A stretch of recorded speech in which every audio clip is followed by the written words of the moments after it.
nag-resolve si Finance Secretary Benjamin Diokno sa isinusulong na pagsuspindi sa excise tax at value-added tax sa petrolyo. Lugi raw kasi ang gobyerno dyan.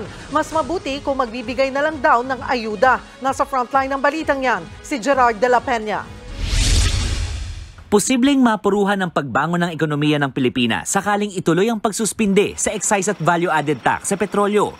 Yan ang babala ni Finance Secretary Benjamin Diokno sa gitna ng isinusulong ng Kamara na ipagpaliban muna ang paniningil nito para mapababa ang presyo ng langis. Sa taya kasi ng Department of Finance, papalo sa 72.6 billion pesos ang mawawala sa kita ng gobyerno kapag inalis ang excise tax at VAT sa huling bahagi ng taon.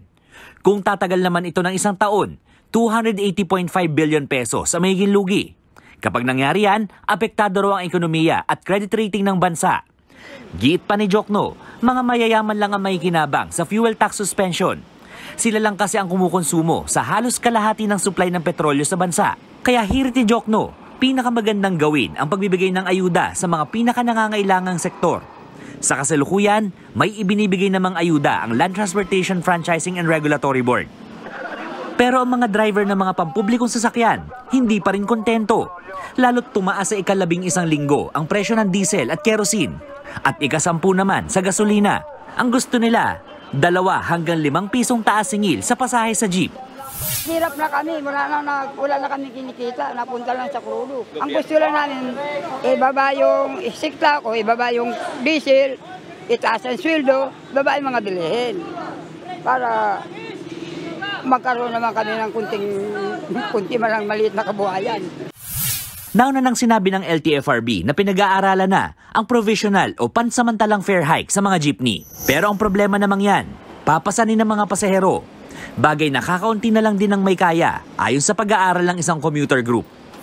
Sana maintindihan din nila sa part ng mga commuters, ng mga pasahero, hindi rin maluwag yung budget ng mga pasahero. Sa gitna ng sakit sa bulsang mahal na petrolyo at nagbabadyang taas pasahe, iginiit ng grupong InfraWatch PH, dapat nang umaksyon si Pangulong Bongbong Marcos at maglabas ng executive order sa pagsuspinde sa excise tax na makatutulong mabawasan ang presyohan. Nagbabalita mula sa Frontline, Gerard de la Peña, News 5. Mga kapatid, Julius Babaw po. Iba na ang may alam at may pakialam sa panahon ngayon. Huwag maging huli at maging una sa lahat ng balitaan. Mag-subscribe at mag-follow sa social media pages ng News 5.